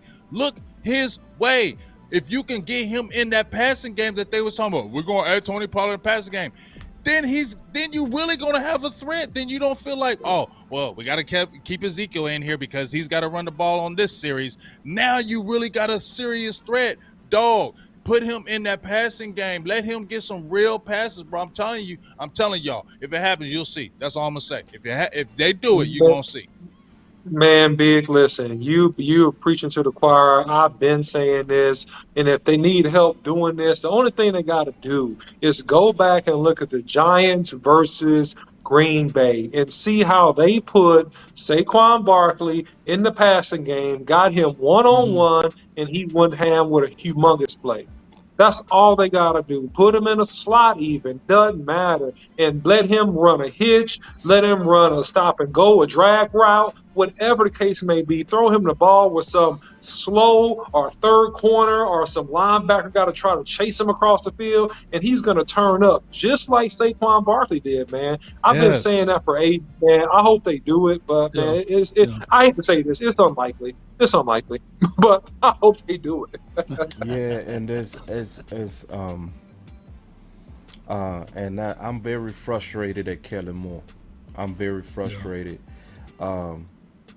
because he is not creative at all when it comes down to his usage of Zeke and Pollard. I'm telling y'all, it's sad, in my opinion, to literally watch Philly more creative with Dallas Goedert than we are with these super athletes, bro. Like, it's not one game that you're not gonna watch and that you're not gonna see creative ways to get Dallas Goedert the ball in space. So you telling me this slow tight end, they able to create ways for him to get the ball in space and get yards after catch, and they not even throwing the ball at all to Tony Pollard and Zeke. And see, this is the thing I'm gonna say, Big. And I feel you on your vision. I feel you. I would even want them to crawl before they walk, dog. Can you at least throw them a dump off? right? Like, you feel me? Like, Throw him a wheel, man. throw him a wheel, even before a wheel route. I'm just talking about simple ways to get your guys the ball in space. You know what I'm saying? Just like not even like sending them vertical. I'm not even asking you to do that. Leak it out to them. Run screens more, except with your receivers. Run it with the guys who put physical pain on those edges, which is Zeke and Pollard. Yeah, but when we played them last time, man, at home, of course, it wasn't on the road. The game that you was talking about when they had all of their starters and we had all of our starters, the final score was 41-21. We rushed the ball on them. We ran the ball collectively 41 times. 41 times. Yeah, exactly. And we beat them 41-21. 41-21. 41. We We finna do it dominated again. them because they were saying that the Cowboys are not physical. They don't Yeah. bring in a lot of physicality. We finna And do it at the again. time, they were the #1 defense against the run. And I'll never forget, we ran all over them. All over Ezekiel, them. Elijah Elliott Yup. baptized them. And that's just what it is. And the mixes with, of course, Tony Pollard. So I think we go back to that same game plan and we run it on them. Coach Mars 30-30 said this. club. Coach Mars 30-30. said Bell is the way to use Tony Pollard. So this is what he's talking about. Okay, OC, I'm gonna go ahead and play the film session. I'm gonna play your cue, and then we go tackle this together. All right. The OC. The film breakdown. So we gonna talk about this Bell concept that Coach Mars just brought up. So when you look at Bell, this is a basic leak out play. This is where Ben is gonna fake the throw to the left, but it's designed to go to Bell to the right. That simple dump off created that much space. What's your thoughts on it, OC? Yeah, man. I mean, so this is just a slight misdirection, man, and just really a quick. It's like a wheel route, man, just up the field a few yards. And I mean, it's just predicated upon the motion of the receivers and the movement of the offensive line. If you notice when the ball is snapped, man, I mean, it's a base protection, and he leaks out to the weak side of the defense, and he's wide open because these guys are playing off as well. And so it's just very, very easy for him to get upfield and do what he does, man. So, yeah, I mean, they were very creative and smart with how they use him. Now they'll leak him from the interior and kind of run him inside of the tackle, right? They'll run him opposite, right, in between the tackle and the guard, right? So now he's confusing the cover, right, based on responsibility, and now he can run. But notice this works very, very well against zone coverages when the defense is playing off, all right? And so now you put him one-on-one with a linebacker, and this is a mismatch. And it's the same thing, right? He just running an out route. That's all he did. Yep. And so now in this particular play, he ran a vertical route, right? And so, you know, look at that versus a linebacker. It's no competition. So really, in my opinion, if you do this with Zeke or Pollard, you're going to get similar results because Zeke is still faster than most people give him credit for, and we know how explosive Tony Pollard is. And so if you look at this, who was that? Sean Lee? Sean Lee. Yeah, that's Sean Lee.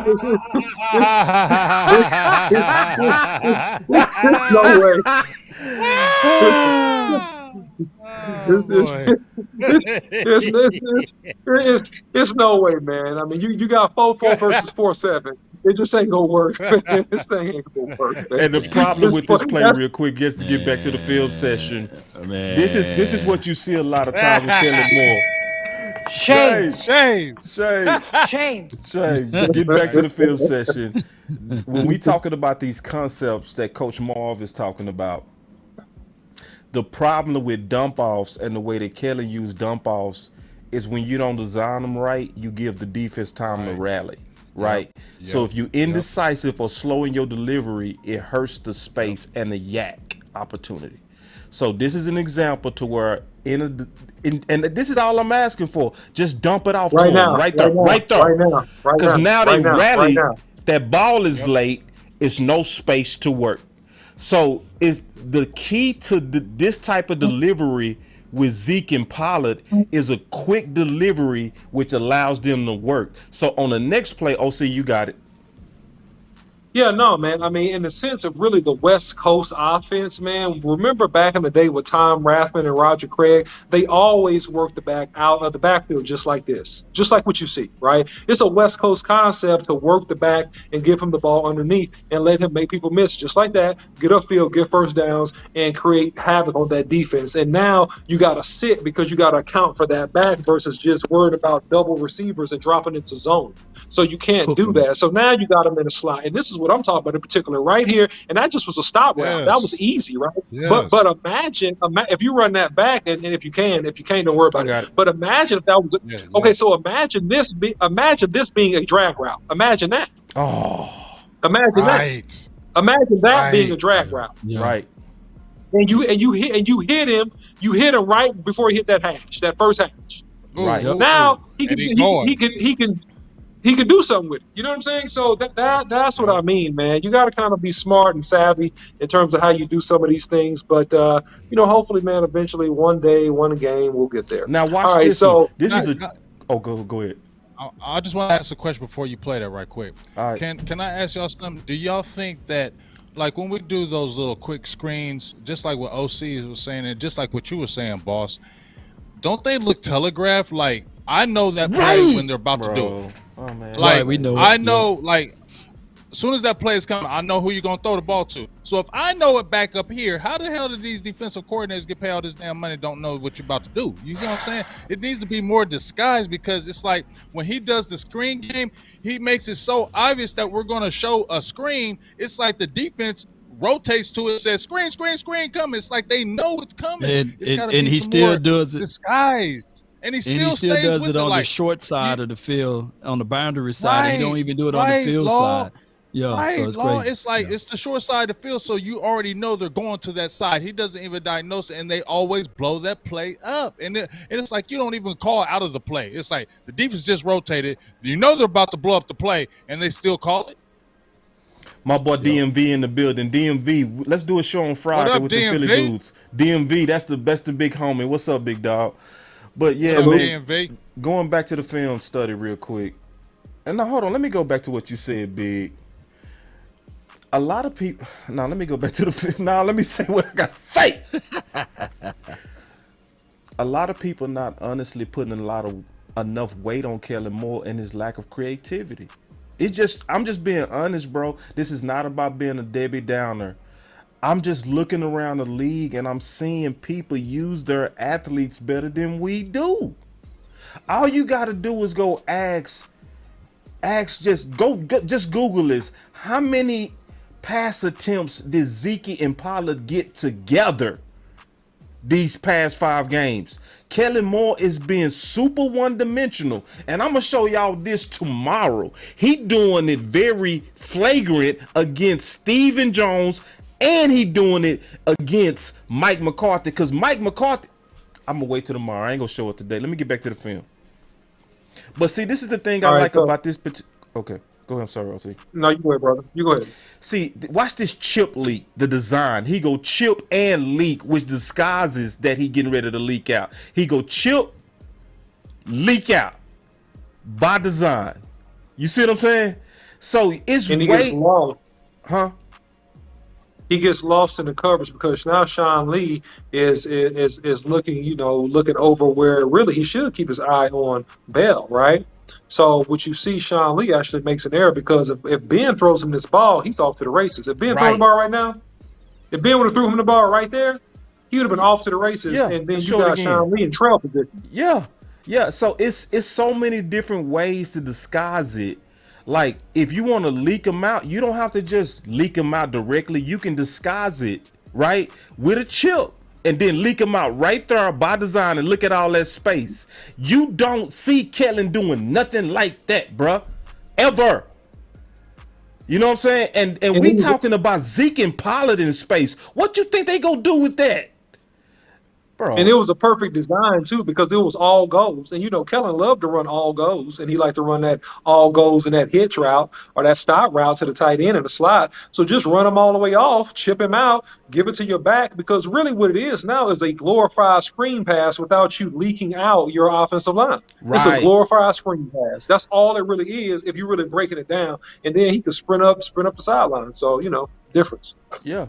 And Pittsburgh been doing this all day, and they like to do it as soon as they see an athlete on any stiff.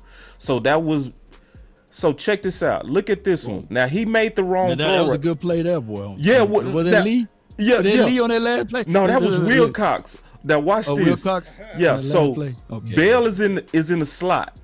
This 2016, right? Yeah, this 2016. Now, what if Ben? Now, just use your imagination and look at if Ben would have dumped it off to Bell right here. What would have happened instead of going at AB? Watch this. Just look at the amount of space he has.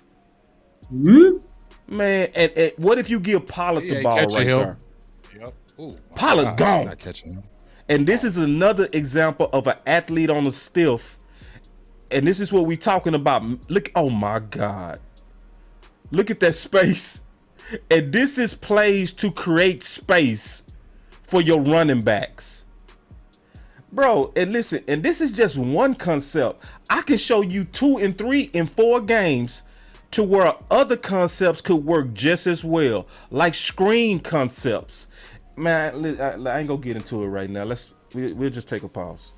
We'll take a pause on that. Yeah, but because that's a lot. I don't want to put it all out right now. It's just too much. I got too much on that. I'll wait till tomorrow on that. But anyway, that's been my frustration with Kellen Moore. And I know our offense, if our offense can feed Zeke and Pollard the right ways, not just stubbornly running the ball down the middle, bro. Yeah, so real quick, I want to talk about one more thing before I find a word. That I'm glad we finally starting to get some league momentum on this. And I want to get y'all thoughts on this. Michael Parsons. I think he should hush. Oh, okay. Talk about it. That's a shot. Talk about it, Law. I think that we've seen this storyline before. D-Law, and I'm not saying Parsons and D-Law are the same person, but D-Law came back-to-back season with double-digit sacks, and then on the third season he was like, "Hey, they're not calling holding. It's been 10 games and they haven't called a holding," because he would start speaking out. I think that we should empower the fans to talk about this. I think that it's creating a target on Parsons' back. And I know the line, he's a young bull. I know he looks at football differently from me, and us. But at this point, I don't want him to continue to stir the pot, because on his Twitter handle, he's talking a lot about this and that. And it's going into this, even though he's right, even though he's right about what he's saying, but it creates this we know how it is. Who you think you are. Who you think you are. Human error. You know what I'm saying? Aficionados, they got human error, and we know that their palms are greased. We seen the whole situation with the NBA, with the guy that was side betting, what have you. I get all of that. If you guys don't think that that's happening now, I got Land on the Moon for sale. I just really think that my guy, Michael Parsons, let us do the chirping. And if he's going to chat like that, do it on the off season. But for right now, it's a political football. They're calling all types of roughing the passer now due to the Tua head injury. And they try to right their wrongs by over officiating. Sunday night football, there will be a lot of eyeballs. We'll be the only team playing, just like the Thanksgiving game. And it was a similar situation. Parsons tackled a Carr for a sack, and then they said roughing the passer. He barely grazed the man. It's going to be like that on Parsons. They would turn him into an enemy. So that's all I'm saying. But y'all go ahead. My quick thoughts on it is this. I'm gonna kind of flow off Law what he's saying, as far as making a target on your back. I think what you should do, like me, I mean, if you're an athlete, I think you should talk on the field with the rest before the game. I don't know if he's doing that. I think you should just get good friends with the rest before the game. Hey, just keep an eye on this guy right here. I'm not saying this rep, but just keep an eye on him. He might be holding, just keep an eye on this right here. I'll say get in good with the rest because, I mean, we've all played the game, right? When you talk to those refs in a good way in the very beginning of the game and get good friendly with them, that's when you tend to get calls. But like you said, Law, when you start saying it outside of football, they read this stuff too. They look at this stuff too. And I feel like you said, they're like, oh, okay, well, now everybody's looking at us like we ain't doing our job. So now they might just be a little more flagrant with it. So I just say keep it like I say, do it on the field. Talk to the refs before the game and say, kind of look at this. Don't do it in social media because social media to me kind of just messes up things, especially with the tick that Michael Parsons has on social media. Everybody listens to what he's saying. Oh yeah. And it's similar to Cam Newton. I remember, he was good. He was good, even though he got hit after plays. But remember when Cam Newton made that statement, and then I was like, man, come on, Cam. No, don't say that. And then he definitely didn't get a call since then. But go ahead, y'all. Go ahead. Yeah, man, I think that it is something to say and to be careful about because you want the media to be your friend and not your enemy. And we saw this really work against Terrell Owens, especially near the end of his career, with some of the statements and things that he made. So I think that, Marcus Parsons, he is right theoretically, but also ball is ball. People get held every play, and it's not holding unless you really get called or they call it. And so at the end of the day, man, just lay low, my brother. You still making a name for yourself. We can see that you got great upside, but you got to prove out your greatness a little bit more with a few more years, man, before you start making comments like that. I'm going to push back just a little bit, because I actually agree with everything that y'all saying. I do think he should talk, and I want y'all to give me feedback on what I'm getting ready to say. But I think he should talk better, right? I don't think it's what you say, it's how you say it. And when you the face of the league like him, you can't say stuff like the NFL is terrible. We know what you mean, but you can't say it like that. I think it would be better, and if he was playing it like a chess player, you want to talk like a victim. You know what I'm saying? Right. Make people feel sorry for you. You be like, man, I be working so hard, giving all I can, and I just wish I could get some of the calls. One day these guys go see it. One day these guys go see it. Like like make yourself a victim. Like you know. Like you, I'm just trying, right, boss. And I'm trying my best to represent the league. And these guys are not seeing it, but it's a hard job. I know they go get it right one day. So you talking about it, but you not what my boy West Coast would say, Kanye Westing it. You know what I mean? You just throw up on everybody. Like you the face of the league, dog. You gotta, and the real homie go tell you, like, bro. So what's y'all thoughts on that? I want to get y'all thoughts on that. Yeah. When I was in management, before I got on with the government, we used to have a program called Bill Break Bill, meaning that when you have your employees that's under you, you don't want to tell them, hey, man, you're a terrible worker, you never on time, but you want to highlight what they did good and then break down what they did bad in the middle, and then tell them, hey, you are valuable to us. We had a lady by the name, I ain't gonna say her real name, but we call her Prego. We call her Prego because every year she would get pregnant. She would get pregnant every year, and when it was time for us to do the corrective actions, y'all know about PIP, performance improvement plan or what have you. I couldn't go in there and be like, hey, every year, but I had to go in there. Hey, I'm just gonna use a made up name. Hey, Kamika, wonderful time. I really appreciate you. You're always doing the great job of staying late after work and making sure you're doing this and that.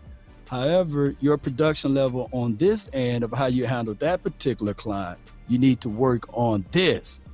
But I really appreciate you being the first person here it's that build, break, build philosophy. And that's what I believe that Parsons need to adapt. Somebody from a managerial or from upper management need to say, hey, Parsons, you the face of the NFL. Kids look up to you.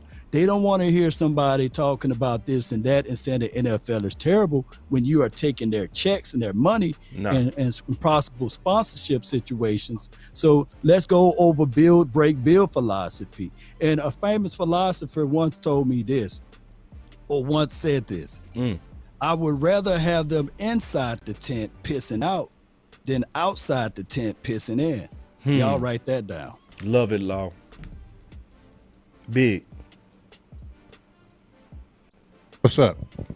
Yeah, I was saying if you had some thoughts on what I was saying. No, I agree. I agree with you totally. Okay, what you were disagree saying. with it? I agree with it. Just what you're saying. Make it feel good. Make you sound like a victim. I agree. I don't really got nothing to say about it. Cool. Because I was thinking y'all was gonna push back a little bit because I agree with y'all. Like you putting heat on us, dog. Like on the cool. What's your thoughts on it, OC? Yeah, no, man, it's simple, man. I mean, build, break, build. We used to call it a correction sandwich, right? So I think that it's a way to comment in such a way that you bring attention to it without seeming like, for lack of a better term, that you're like an upset child, And I just think that it just makes you look more mature and you go come across better. That's it. Yeah, and I think somebody go talk to him. He got the best PR people in the world around him. Somebody go talk to him. And he also young. He learning how the game go. And these guys, they raw. And I understand that. Because you getting cheated, dog. Yeah. How can you be as good as we are at pass rush and don't get calls? It's not even just him. Right, it's not him. Chris Jones last night, man. God dog. You saw that play? Yes. God dog, Chris Jones sacked that dude. He had the ball in his hand. Yeah, but this is the good thing also about, even though he did Kanye West this, and I like what DMV said. DMV said, less Kanye West, more Drake.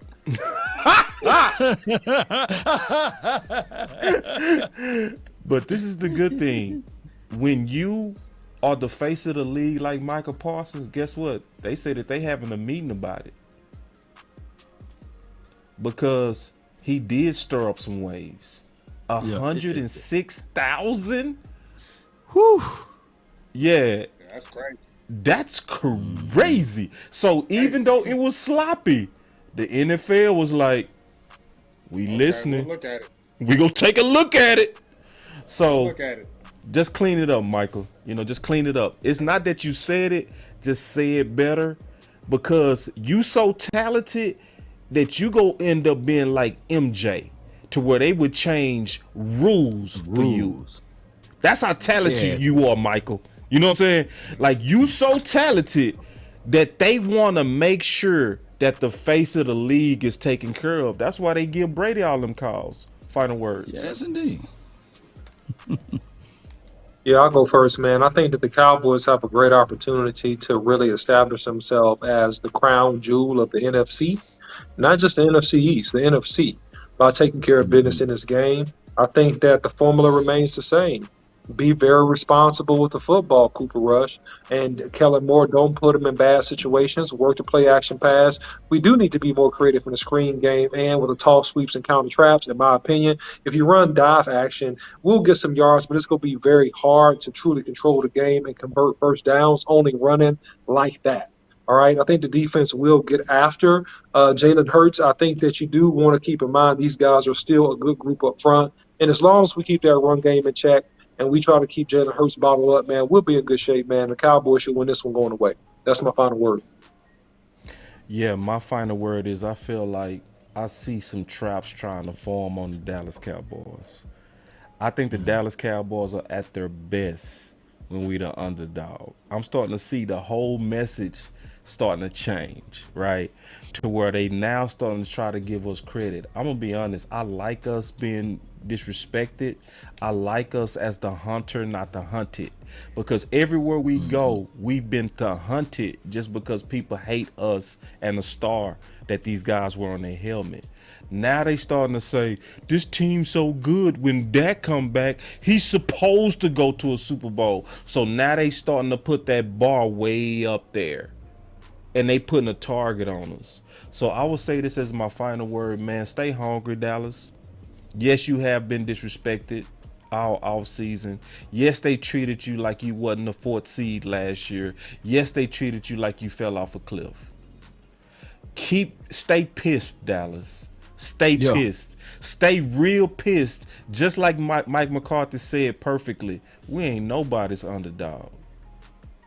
Even when we beat Philly Sunday, because I really think we go beat Philly.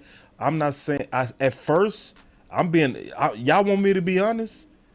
I was thinking Philly was gonna handle us, but then I started looking at a lot more tape, and I was like, because I don't trust Kellen Moore. But the more and more I looked at it, I said even Kellen Moore's stubborn play calling could work. Just keeping it real. That stubborn dive, zone right, zone left can work. So I feel good as a final word, but I want us to keep that underdog mentality because they getting ready to try to switch it. The moment we beat Philly, they gonna start trying to talk, are they a Super Bowl team? And they go switch the craftiness of what my boy landlord would say, nefarious. Nefarious. Yeah, they go get more nefarious. They go try to hype us up for us to crash. Nah, I ain't falling for it. That's my final word. All right, my final word is this, man. They need to play Public Enemy. Don't believe the hype. I think the biggest thing, if we're talking about Mike McCarthy, what he needs to be saying to the team, bouncing off what you said, boss, is that we ain't won nothing. Remember what we did last year? That's what the coach needs to be saying to this team. Remember what happened last year? We ain't did nothing. We choked there. We ain't won nothing in 26 years. So there's no reason why we should come here thinking we've done anything. That would resonate with me as a player. Yeah. If my coach was telling me we ain't won nothing, so don't walk out there. Remember what happened last year? Is that what y'all want to happen this year? Believe in all the press clippings and what would happen? We fell on our face. Right. That's what needs to be keeping preached in that locker room because Dallas ain't did nothing. So there's no reason for them to think they thought them anything, no media, no nothing, because they ain't done nothing. But just on this matchup with Philly, 30-30 club, baby. I like to see them 30 rushes, them 30 passes. I know what you've been saying, boss, about the Kellen Moore being stubborn with the dives up the middle, and I get it and I understand it. But I will say, at least he stayed with that run. We had 34 rushes in that game against the Rams, 16 passes. The last 3 games, I think they're averaging around 30 rushes a game. And that's what we want, 30 rushes, 30 passes, and Cooper Rush is going to have to make a few plays in that game. He's going to have to make some critical plays, and I think it's going to have to be on third down. I think there's going to be some third downs where Cooper Rush is going to have to make some big throws to get us downfield. So let's not put him in bad spots. I think the defense is going to do well. But like OC was saying, we really need to bottle up Jalen Hurts in that run game. I'm not really so concerned about the running backs as I am Jalen Hurts running the ball. If we can bottle him up and really control him in running the game, I really like our chances. That's my final word. Man, brilliant, man. I like the 30 for 30 club. I like that. I'm going to take that one from you, Big Game. And also, me too. I'm gonna steal it. I'm a patent it. I steal everything from Big. That's all I do. I steal. I steal everything. Everything you do, I 30 for 30. Yes, indeed, 30. Man. The Cowboys 13-0 now when we score first under the Mike McCarthy administrations. We are also 14-0 when the Cowboys decide to rush the ball for 25 or more attempts. So those are favorable numbers. I'm not saying that just because you hit those numbers that we win, but it is a chance and a possibility if we do those things, we will win. The Eagles that we will face, yes, they looking as if though they are validated, but validation is only good for parking. I tell you that you got to lace it up. You got to play 60 minutes, not 30 minutes. It seems as if though the Eagles play 30 minutes out there, not 60. So we're going to bring the full table. And if anything, if you look at what Mike McCarthy does, I hear a lot of people not giving credit to Mike McCarthy. Back in 2011, my guy Jay Form, he reached out to me and said that Mike McCarthy went 15-1 with 17 people on IR or injured. Wow. That's a testament to his coaching ability to be able to uplift his locker room and making sure that, hey, there's no big eyes, no little U's. So I like what the Cowboys are doing this season. They're 4-1. They are not looking at this thing saying that they are the underdogs, although Vegas got them as the underdog. But what stand tall to me is that Mike McCarthy, he spoke to his team and said, hey, we are nobody's underdog. Don't y'all know what that do to the possibilities of these players to believe? Man, I know about I believe. I'm seeing what Deion Prime Time Sanders, coach, is doing for my Jackson State, my alum. He said, I believe. And when you believe, a lot of things can shake loose, baby. Y'all check out my JSU Tigers over there. But that's my final word. Man, I appreciate all of y'all. Thank those who donated. Thank those who shared. Be sure to hit this like button, share this content on all of our pages. Let's continue to grind and grow for the best nighttime show. The final word, baby. Let's go. The final word. Let's go. All right, man. Y'all really do go hit them likes on all our channels too, man, and share too, bro, and subscribe. Do all of that. .com been listening because they played my favorite drop. Are you not entertained? Are you not entertained? Y'all know it. Hey, shout out to the #1 independent Dallas Cowboy content creator in the world, Mr. Law Nation. I appreciate you, bro. Shout out to the #1 offensive line breakdown dude in the world, the OC. Shout out to the realest dude in the game just because he just too real. Big game. And shout out to me because I'm just awesome, period. No. Let me give you the shout out, boss. Shout out to my dog, Cowboy, because he's the boss of this thing, man. He's the boss on the track, he's the boss on the 1-2, and he's running this show like a boss.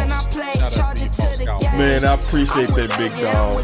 And let's go beat Philly, and we go kill the final words next week. I'm so glad y'all back. I'm so glad to see everybody back, all y'all back, all the numbers up. And don't go nowhere when times get hard again. Don't leave again. You got to be thick and thin in this. I'm taking applications, baby. I'm president, founder, and operational owner of the Kool-Aid Steering Committee. Wait. On the board.